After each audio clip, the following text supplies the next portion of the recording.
Hi, Tziporah here. Today I'm talking about the inner and outer critic. What is the inner and outer critic? What does it sound or feel like? What causes it? How does it affect us? How does it affect our relationship? And how to work on overcoming it. So what is the inner and outer critic? It's a very convincing internal critical voice inside of us that sounds like our voice, so it's essentially thoughts. It's an internal kind of monologue, dialogue, and it's the voice taken from the messages from our childhood, and it turns from our critical parent voice to a critical us voice. So you're a bad child becomes I'm a bad person. And it's essentially the messages that we received as a child turning either against us or the world. So the inner critic attacks us, the outer critic attacks the world. It essentially becomes a malfunctioning security defense system affecting our relationships, socialization, and the relationship with ourselves even. So what does the inner and outer critic sound or feel like? Well, the emotions are generally labeled as anger, anxiety, depression, contempt, self-loathing, hopelessness, defensiveness. It's all very isolating or defensive emotions. The inner critic will make you feel like a bad person, and once you're down, it will then kind of turn into the outer critic, which talks about how the world is a bad place, or vice versa. So it really works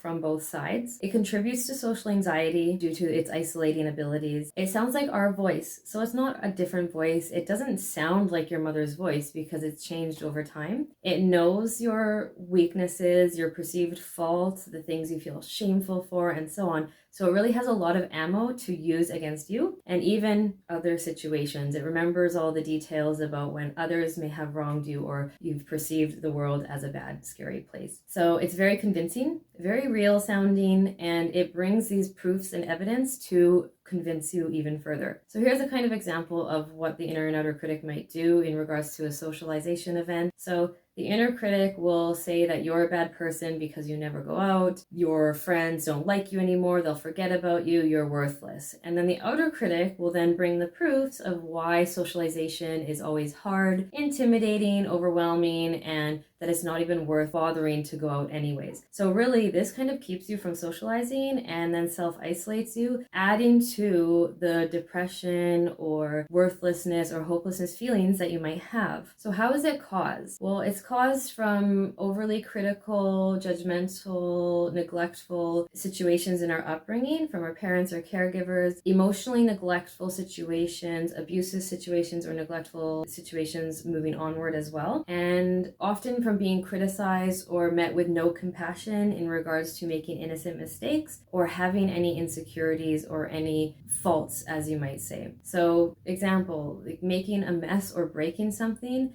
and then being reprimanded or punished for doing so when it was an innocent mistake or an accident. Now, this can become attacks against ourselves. So if you are in the kitchen and you drop something, a bowl, and it breaks or whatever happens, you spill, then automatically you go to yourself, oh, you're such a bad person, you're such a piece of crap, how could you have done that? You're so stupid. That voice is coming from a previous message of the overly critical, punishing parents. It can also be caused by hearing the parents be negative and critical and judgmental. So if you're always hearing someone talk about how bad people are, how bad the world is, how bad you are, that message about the world and everything can turn into your internal message because the child is very linked to the environment that they are raised in. Narcissistic abuse can also add or contribute to an existing inner outer critic, or if you have a narcissistic parent, it's going to also create this inner outer critic situation for you as well.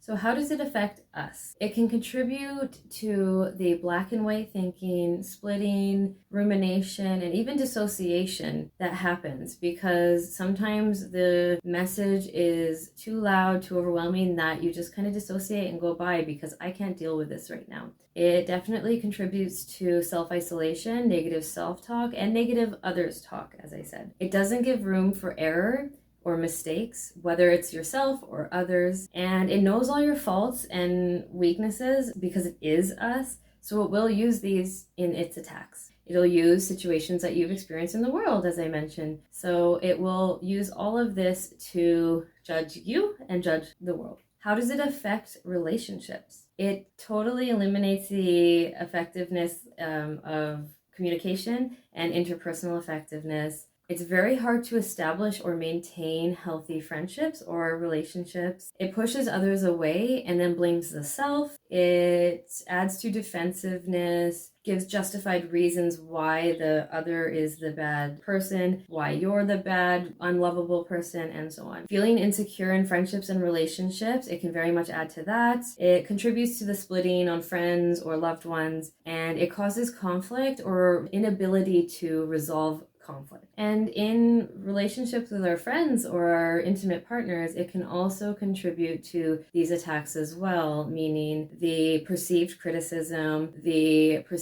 judgments that we might have on the other person, like contributing to splitting black and white thinking and so on. Rumination over things. It can make it really difficult in interpersonal situations to have healthy conversations and connect on a safe level. So how to work on resolving this inner-outer critic issue? Well, it takes a lot of recognition, self-observation in order to prevent escalations either with yourself or others, to work on the shame that comes from it, even calling it out as an external kind of different object, meaning when you observe and notice it, to say to yourself, hey, this is the inner outer critic at work, to kind of stop it from hiding or trying to live within you. Inner child work helps greatly with this and gives room for working on the emotional skills, the communication skills that it takes to be able to have the healthy relationships that the inner and outer critic try to prevent you from having. So I hope this gives you some understanding of the inner and outer critic. If you have any other questions, please feel free to reach out, and we look forward to seeing you in the next video.